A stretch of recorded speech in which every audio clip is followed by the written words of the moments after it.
On March 19, 1987, one of India's biggest jewelry stores was about to be robbed, not by masked criminals, not by armed gangsters, but by ordinary young men who believed they were working for the government.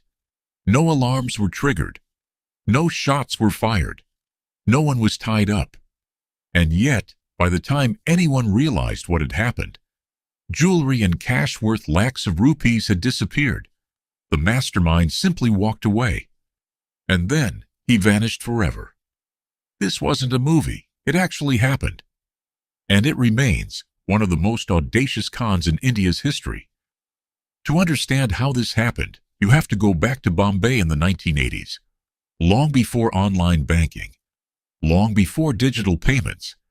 India's jewelry business ran on trust. Among the biggest names was Tribhuvandas Bhimji Zaveri, known as TBZ. It had a reputation built over decades. Customers trusted it.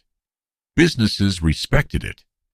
And its owner, Pratap Zaveri, had no reason to suspect that his store was about to become the target of one of the cleverest frauds in Indian history.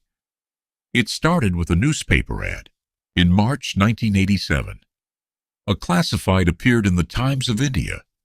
It asked for dynamic graduates to apply for posts as intelligence and security officers. The man calling himself Mohan Singh rented an office in Mittal Towers and began interviewing candidates himself.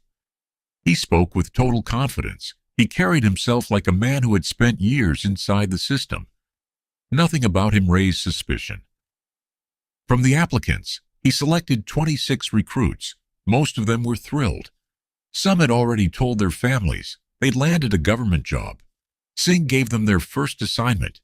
They would join him on a confidential raid as part of their training. None of them questioned it. Why would they? They believed they were serving their country, not helping rob one of India's biggest jewelry stores. On the morning of March 19th, the recruits gathered at the Taj. Singh briefed them on their roles. Then they boarded a hired luxury coach and rode straight to the Opera House branch of TBZ. It was 2:15 in the afternoon. Singh walked in first. He introduced himself to the owner, Pratap Zaveri, and produced a search warrant. He claimed it was an official investigation into tax evasion and gold quality. He ordered the CCTV switched off and the store's licensed revolver handed over. No one argued. Why would they? He had paperwork. He had 26 men standing behind him. He had the full practiced authority of a government officer. The store had no idea. It was watching a performance. Singh and his men got to work. They collected jewelry samples to test the gold. Piece after piece went into poly bags, each one sealed with what looked like an official government stamp. They moved to the cash counter next. Notes were stuffed into briefcases, all of it in plain sight, all of it looking completely legal. In just 45 minutes, the briefcases were loaded onto the waiting bus. Then Singh did something almost unbelievable. He told the recruits he was leaving to supervise another raid elsewhere, and he asked them to stay behind, to guard the store. 26 young men stood watch over a jewelry store that had just been emptied. Without knowing it, Singh got off the bus at the Taj. He asked the bellboy to call him a taxi. He loaded the briefcases inside, and he disappeared into the streets of Bombay. Back at the store, the recruits waited. An hour passed. Slowly, Pratap Zaveri began to realize something was wrong. The officer hadn't returned.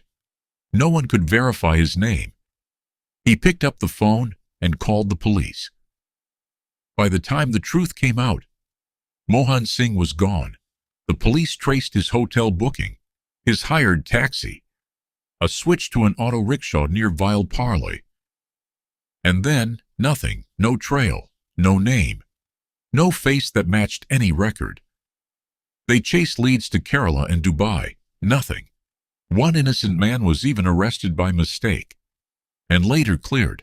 The 26 recruits, who had unknowingly helped carry out the heist, turned out to be innocent too. Ordinary young men, looking for ordinary jobs, used as props in someone else's plan. To this day, no one knows who Mohan Singh really was.